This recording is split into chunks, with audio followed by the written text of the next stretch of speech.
Bienvenidos, and welcome to another edition of the Take City podcast. I'm currently sitting on some stairs right across the street from the formerly FTX Arena, currently Kaseya Center, after a wonderful display of basketball by the Denver Nuggets, led by the man himself, the Joker. And it was just beautiful. Jamal Murray, I've never seen a more smooth, effective, efficient, optimal performance in my entire life. That's not true, but it was pretty elite. Triple-doubles for both of them. 30-point triple-doubles for both of them. First 30-20-10 triple-double for Jokic in the history of the NBA Finals. As I said, this has been destined for a while.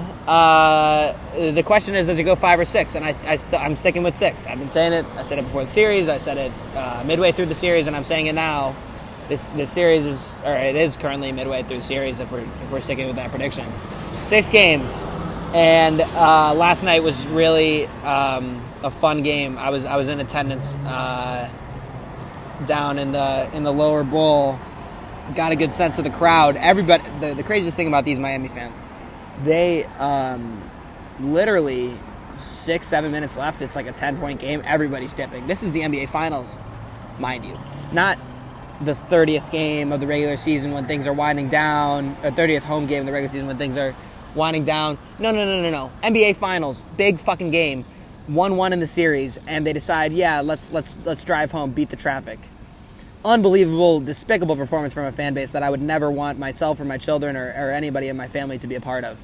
And no offense to Miami fans, I have a lot in my life that I enjoy as people, and I appreciate their fandom because they're real fans. But there are so many casuals who just show up wearing white. It's their big night out for the week, and just leave after an hour and a half of fantastic basketball just to beat a little bit of traffic. It's ridiculous. Enough with that. Let's get back into the game. As I exactly said, Mike Malone's adjustments saved this game for the Nuggets. They were able to fix what had plagued them in the second game, which especially was the Nuggets, or the Heat, making the most immediate adjustments you've ever seen on the defensive end.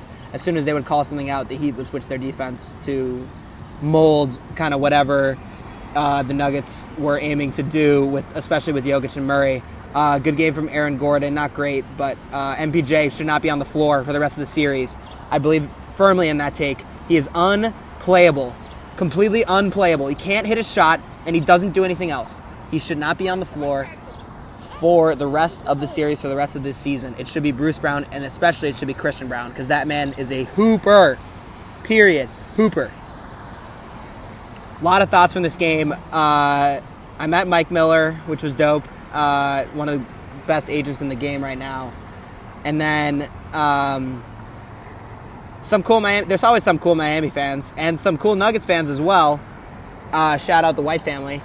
But the game went, literally, I said, what did I say after game 2? I said it was going to be a 10, 15-point win. What happened? I think it was 15 points on the dot. This series is as predictable as anything. The only thing that stands out is I think it's going 6 no matter what. It's just what happens. Like, does Miami steal one back in Denver? I think they steal one tomorrow night, though. I'm predicting a Heat win tomorrow. I would not put my money anywhere near that, personally, just because I hate betting against the Joker because he's so good. And Jamal Murray has become one of my favorite players in the Western Conference. But yeah, it's still Nuggets in 6. Despite, there's so much goddamn Monday morning quarterback going on with people saying, oh, now it's 5. Well, people were just saying 7 after game 2. So what happened to that? It's always been 6. It will always be 6. It will end in 6 games.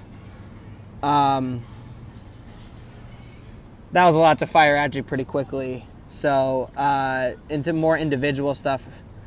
Caleb Martin, I did not think he was going to have it at the beginning of this game. Comes out and then hits a couple big threes. Duncan Robinson did not have it last night. Again, another shout out, flowers to Christian Brown. What a player. I love that guy so much. He's like, Christian Brown is what Lakers fans think Austin Reeves is. And if Christian Brown were on a worse team, he would get a lot more run. And shout out to Hoya Jeff Green for another solid performance. And shout out to Udonis Haslam for getting in the game at the end, which was cool. But again, back to the Miami fans. Left 8 minutes left, and up. It's a 7 point, almost a 7 point game. And Bam hits an easy shot with 2 minutes left. I mean, that's despicable. They made it close. Credit to Heat. I thought it was over well before that, and I'm not a guy to jump to conclusions in terms of sports. But it was unbelievable. I mean, all these people were gone. They were just gone. I don't know where they went. Did they have a party to go to? A club? Was Space 11? Did they have a deal? Was there a nice DJ playing? I don't understand where these people have to go. And it's not like it's like perfect rave time. The game started at 8:30, probably left around 10. Are you going to pregame before going out in Miami? What's going on with these people? I don't understand. Again, like a lot of them in my life. But Jesus, it was.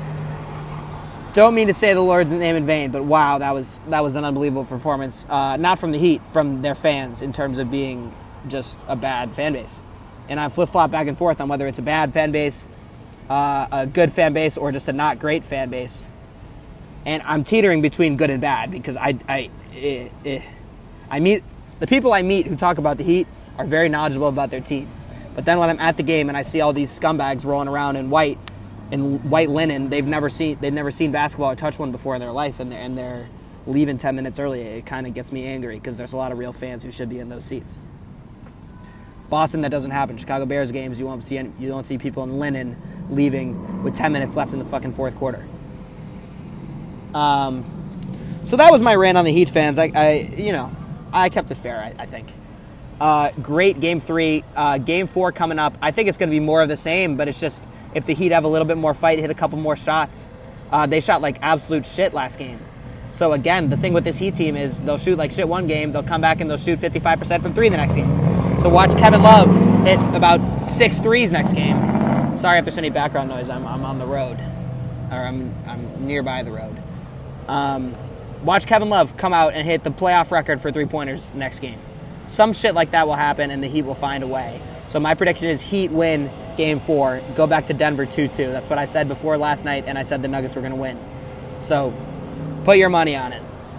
As far as Jokic, man, oh my God, this guy is just, I could go on forever, but you guys already know. I was wearing my jersey last night at the game, linked up with a Serbian dude with the flag. I'll throw that picture in here. What a game, and I love being in the city for games, is rooting for the visiting team, just because the fans don't get it, as I've been saying. But anyway, great game of basketball. I'm excited for Game 4 tomorrow night. And in the meantime, we're rooting for the Florida Panthers to come back from the Vegas Knights. So go Panthers. And we'll see you in the next episode of Take City.